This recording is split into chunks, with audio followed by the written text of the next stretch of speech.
Guys, ഇത്തവണ പതിവായി കാണുന്നതിൽ നിന്ന് ഒരുപാട് മാറ്റത്തോടെ ആയിരിക്കും ഇന്ത്യൻ സൂപ്പർ ലീഗ് നടക്കുക എന്നുള്ളതാണ് പുറത്തു വരുന്ന ഓരോ അപ്ഡേറ്റ്സ് കാണുമ്പോഴും ഇന്ത്യൻ ഫുട്ബോൾ ആരാധകർക്ക് മനസ്സിലാകുന്നത്.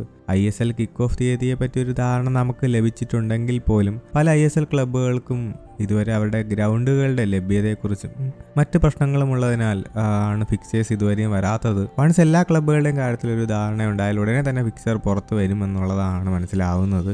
എനിവേ, ലേറ്റസ്റ്റ് ആയിട്ട് പുറത്ത് വന്നിട്ടുള്ള അപ്ഡേറ്റ്സ് പരിശോധിക്കുമ്പോൾ 3 മാസം നീണ്ടു നിൽക്കുന്ന ഒരു ടൂർണമെൻ്റാണ് ഇത്തവണ എത്തുക. ഓരോ ആഴ്ചകളിലും 2 ഡബിൾ ഹെഡ് ഡേയ്സ് ഉൾപ്പെടുന്ന മാച്ച് ഡേയ്സ് ഉണ്ടാകുമെന്നാണ്. അതോടൊപ്പം തന്നെ സമയക്രമങ്ങളിൽ മാറ്റങ്ങൾ ഉണ്ടാകും. വൈകുന്നേരം 5 മണിക്കും രാത്രി 8 മണിക്കുമായിരിക്കും മത്സരങ്ങളുടെ കിക്ക് ഓഫ് ടൈം.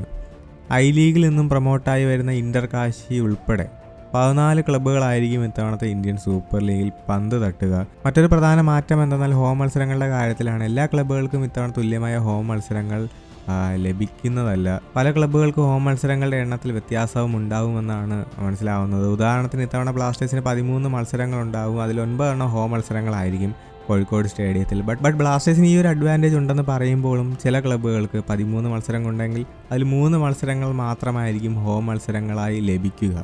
ഇതിനുള്ള കാരണം പലരുടെയും ഹോം സ്റ്റേഡിയവുമായി ബന്ധപ്പെട്ട് കിടക്കുന്ന ആശങ്കകളും പിച്ച് കണ്ടീഷനും ഒക്കെയാണ്. എനിവേ ഗൈസ്, ഇതൊക്കെയാണ് അപ്ഡേറ്റ്. അപ്പോൾ വീഡിയോ അവസാനിക്കുന്നു. അടുത്ത അപ്ഡേറ്റ് വരുന്നതായിരിക്കും. ബൈ.